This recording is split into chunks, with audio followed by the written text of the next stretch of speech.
میشه دا مارکیټونه چې کیم وي دغه د ضرب عضب نه مخشه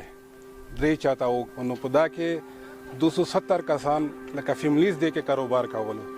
نو هغه د ضرب عضب اپریشن شروع شو نو دا وران شول هر شی وران شول نو زمونږ فیملی شیفټ شو پنډۍ ته شیفټ شو پېښور ته شیفټ شو کنه نو موږ ډیر مشکلاتو سره مخامخ شو ولې چې دلته موږ چې کم آمدن وزاري آمدن مې واغه دلته ختم شو نو موږ چلته لاړو موږ سره چې هغه شی موږ سره نو موږ بالکل داسې مجبور شوي وو کنه چې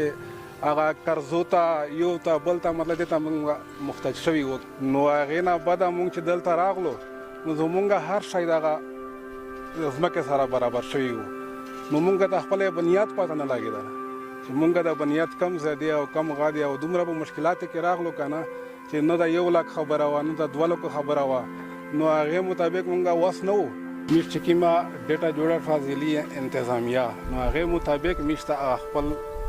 کمپنسیشن چې کوم وزیر اعلیٰ موږ ته په لاس راکړو خپل حق یې راکړو ताजिर और कारोबारी तबके की माशी बहाली के लिए कारोबारी इमारतों के नुकसान की मद में 5,654 दुकानों के लिए 1,69,62,62,00,000 रुपए मुख्तस, जिसमें 3,207 दुकानों के मालिकान में 96,21,00,000 रुपए तकसीम और मजीद 73,41,00,000 रुपए तकसीम किए जा रहे हैं। नो मतलब چې موږ د حکومت موږ بیا په خې باندې راوچت کړو او لږه سایم واخصه کوي چې موږ بیا لږه خپل ځای ته راوسو کنه موږ نه دا مشکله و دا خبره کنه چې موږ دغه شایونه بیا بیرته په هغه باندې دراولي موږ د عمران خان او د وزیر الله صاحب او د نور ادارې چې څومره دي د موږ سره یو امداد وکړو نو موږ دغه ډېره شکریا ده